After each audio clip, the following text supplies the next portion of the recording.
Welcome back to the show. The world runs on Ripple and XRP. Don't believe it, it's still true. Somebody roll that beautiful intro.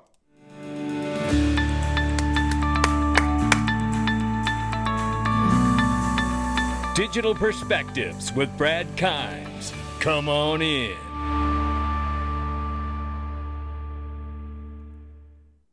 Welcome back to the show. You can follow us on Twitter, YouTube, and digperspectives.com for exclusive content. Right now, $2.38 trillion market cap for crypto. The market's off 0.4%. Here we see Bitcoin 68,400 plus, 2,400 plus for Ethereum, 120 plus billion dollar market cap for USD Tether, 35 billion plus for USDC now. We're still waiting on the real USD, ladies and gentlemen. XRP number 7 spot, 51 cents. We're up 3.2 on the 24-hour and off by 1% on the 7-day. Range of price right now between 49 and 51 cents. We'll take a look at some charts before we get out of here, but we know we could go all the way down and dip to 39 cents. Remember, we still have some events in front of us, not discounting the U.S. election tomorrow, not discounting, we know we also have the launch of real USD coming. We're waiting for stablecoin and market infrastructure legislation domestically here in the U.S. There is a lot in front of us, ladies and gentlemen. Don't forget about that appeal with the SEC case where they're going for a money grab. But there's so much to learn. And don't forget, even if the case were to end right now 5 minutes ago, we need legislation in order to allow the financial institutions to start dabbling and taking a position in this new digital economy and new digital asset class. Let's get started. Right here, we start with $725 billion Bernstein predicts a Bitcoin price of $200,000 by the end of this next year, 2025, regardless of the U.S. election result. So there you have that. Now, look, I've just looked at my portfolio and I have got exposure to just about everything except Ethereum.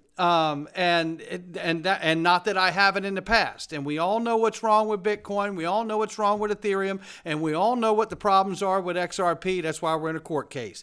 But we're going to get through all of this. And we're going to turn around after we get legislation. And you'll watch the institutions run a space that belonged to us for years. But we've been here, we've been building our positions, and that is one of the few things we get to do as a retail investor is front run Wall Street. But I tell you, I'm excited for it. Here's a reminder, Standard Chartered's crypto storage business, Zodia Custody, and remember, Standard Chartered is a partner to Ripple, and their custody service, Zodia Custody, is in talks with $50 million of fresh capital. Sounds like they believe we're going to get that legislation that I just talked about, right? Well, don't forget this while you're at it. Zodia raised $36 million in a round led by SBI Holdings, huge Ripple partner, yes, and R3 partner. In April 23, its backers also included National Australia Bank, working closely with Ripple on CBDCs, and Dilip Rao, formerly of Ripple as well. Northern Trust Corp is majority owned by Standard Chartered, Ripple partner, and shares and names Zodia Markets, digital asset trading business that also counts the bank as its majority shareholder. Now, I'm showing all of that to remind everybody of those relationships, right? The industry leader from Zodia Custody, which is Standard Chartered's custody solution, HSBC, and Medico, directly acquired by Ripple, discuss strategic objectives, and we know that this is all coming together, just like this is. Citi and Fidelity have developed a proof of concept, listen, for a Forex swap in on-chain money market fund. Forex, which is the money market, the FX market, where you trade currency pairs against one another, where XRP ultimately will be sitting one day. I don't know if you remember this, but there was a video put out by VetXO here, and it's a great video explaining auto bridging. And at the same time, it also explains how you can insert an asset like XRP into the FX trading pairs, right? And you could have that become an option because it's paired to every currency that is out here in the world as well. This is a great video. You can watch it on his site or his page or mine, or one of the videos just put up auto bridging, and I think I have it in a previous video as well. So shout out to Vet for this. But this is an excellent reminder of isn't that the goal long term? The goal long term is to get XRP seeded into the financial system. Well, how do you do that? Well, you insert it as a pairing to everything of value, whether it's a stock, whether it's an option, a call, a put, or whether it's a bond, or whether we're talking about pairing currencies with one another, including XRP. That's the ultimate goal right there. So with that being said, let's keep moving. So we also know the relationship between Citibank, SWIFT, and Ripple. Pega Soltani. Remember when we confirmed here that they are in fact working together. Take a listen to the first 30 seconds here. Kalyani, SWIFT has played such an important role in helping cross-border organizations and banks interoperate smoothly. What does the next generation of SWIFT look like? And will you work together with other types of solutions that we heard like with Citi and Ripple to really tackle these issues? So great question. So first, let me describe the global response we're seeing on the interoperability topic, and it's really in three separate phases. So phase one was all about domestic schemes. So, you've got, that was the first group that really said, all right, let's try and see how we can reduce friction. How can we get to interoperability? And that's where you have examples like FedNow. You have some great use cases in India with UPI and with Pix in Brazil. Then the next phase was really about countries coming together, so inter-regional, and really discussing how do we hook up our domestic schemes together in a cross-border aspect. And there you have things like Luna in the Middle East, and you've got BRICS. And then the third phase, which definitely is very much in its infancy, it's intra-regional. And this is about different regions coming together and talking about how do we connect up together to get to interoperability. And there you've got IXB and Nexus as some examples. And you're constantly seeing different groups in APAC and the Middle East pop up in the news. So at Swift, we're super interested about the cross-border aspects of phase 2 and phase 3. We want to make sure that the industry isn't creating too many digital islands, and we want to be the network of network. And of course, we're very agnostic as to the form of money and what that's going to take and the actual systems or mode of moving it around. And we really want to focus on interoperability between existing and emerging networks or across asset classes.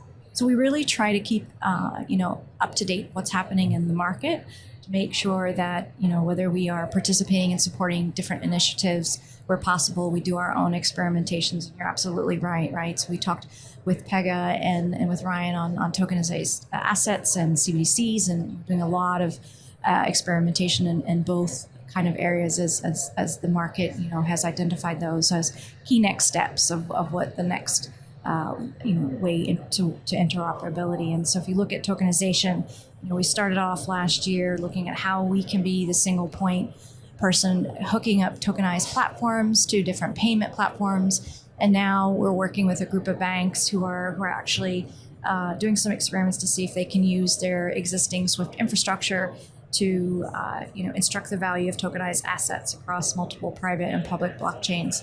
There you have it. It goes on and on and on. We don't have to wonder anymore whether Swift's working with Ripple. The answer is yes. So when it comes back to this, which is Citi and Fidelity, talking about proof of concept for real-time FX swap on-chain, one does have to wonder if Ripple may have a hand in helping in that department as well. Ripple and BNY Mellon era of tokenization. Now, you remember this, and I've played it, but let me just play a piece of this for you, if I could. Take a listen. For XRP or for Ripple, tokenized assets are going to be the vehicle that this is going to, I think, transact around. And if you follow where the money is going, you probably would agree. Here's a clip to talk about that.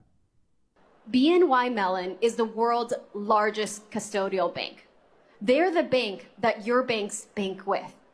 And they did a study of institutional asset managers to get their opinions on what they think about this space.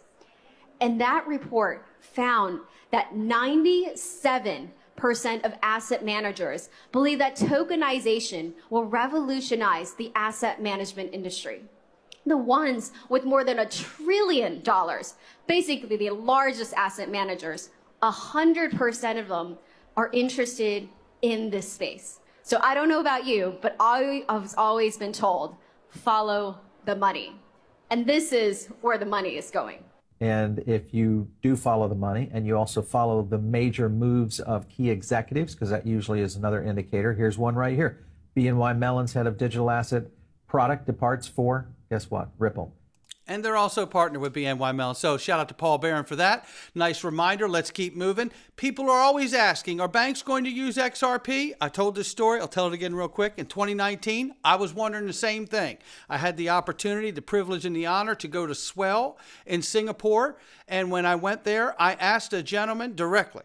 I said, you'll have to forgive me. I've flown more than halfway around the world, and I'm extremely tired. And I did not come here without the intent to ask the question. Will you, in fact, use XRP at your major bank? And the guy laughed at me, dropped his fork on his plate, and he says, of course, my friend, we're all going to use XRP. Why do you think we're here? The food? And we all laughed.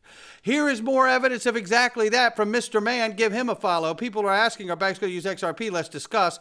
RippleNet, now Ripple Payments, offers PAX 008, which is financial institutional customer credit transfer messaging. The older equivalent code was MT103, which is coming to an end with the coexistence phase in November of 2025.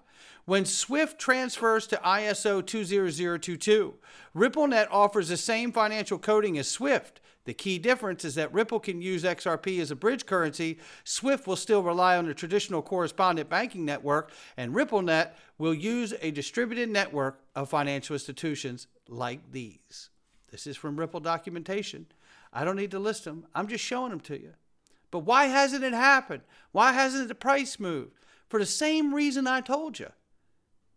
The case itself isn't going to be the catalyst as far as I'm concerned. It's certainly going to help. But what we need is legislative clarity to allow the banks to participate, because the banks aren't in a case. The banks are in purgatory because the FDIC and the OCC, according to Brad Garlinghouse, has told all of them, don't you dare until we tell you to. And if Congress would do their actual job, then everybody would be told to. Let's continue looking around the world to see the expansion. Non-residents in India now have faster, more convenient option than traditional wire transfers to send money to family or make payments in India. The NPCI has extended UPI, the Universal Payment Interface access, to non-residential Indians who hold non-resident external or non-resident ordinary accounts. When we go into this, it doesn't explain anything about the tech itself. It says basically what the actual post said. So I was like, okay, well, let me go in here and reconfirm some things for all of us. If you remember, Yes Bank is tied as a partner to Ripple in India, and Yes BRICS. Yes Bank is an associate of State Bank of India, which has 30% stake in the company, and SBI acquired 49% stake in Yes Bank. We also know that that is tied into UPI. Yes Bank is tied into UPI. So Ripple partner tied into UPI. We have a nice indirect connection there to not only the UPI in India, but also back to SBI in Japan. This is exciting to me. Now, don't forget, R3 is for sale. I think it would be a great acquisition for Ripple, but what do I know? I don't know. But I know one thing, it would be cool if they bought them, because R3 is integrated deeply in the banking system as well as SWIFT as well. So watch out, ladies and gentlemen. And how about this for broader connectivity to the XRP ledger? This is what it's all about. It's a multi-chain world after all, right? Broader connectivity. Axelar plans to add support for Flow, Hedera, Solana, Stacks, Stellar, Sui, plus XRP Ledger, further increasing its network of over 69 chains, ensuring seamless multi-chain interactions, ladies and gentlemen. That's what we like to hear. Interoperability. And here's a better, even closer look of it. You can see all of them that you recognize here, from PancakeSwap, Uniswap, MetaMask, Trust Wallet, Ledger, Blockchain.com. You can see it, Filecoin. I'm just naming a few that you know. Circle, Ondo Finance, and Providence, and you know Microsoft, MasterCard, JP Morgan, Deutsche Bank, so on and so on and so on. It's getting good, ladies and gentlemen. That's why technical analysts are starting to really see and get excited about what they see on these charts for XRP in the future. Now, these are a lot of predictions we've heard for a long time, but I argue the point that the fundamental news of needing legislation is in fact what's holding back the ability for XRP to perform and turn out some of these numbers that we've seen so often from technical analysts. This one here calling for XRP to go to $14 and that you should get it before it's gone to that level. And this is from Steffes Crypto, saying it using many different metrics, just like other technical analysts, but it reminded me of the one and only Egg Rag Crypto here in the bent fork chart, which was at 15 bucks earlier, but now adjusted from 14 to 15 bucks to possibly 17. And this is that window that we're seeing between that $13 to $17 range, maybe even $27 range. We're seeing the potential for a huge breakout. But me personally, I can't prove it, and it would take it happening for us to see if it actually is true. But I believe we need that legislation to set this in full motion. And then we can watch the institutions drive up our price in our portfolio and at the same time help to make the United States a leader in the fourth industrial revolution. Not financial advice from me or anyone else. It's just my digital perspectives. I'll catch all of you on the next one.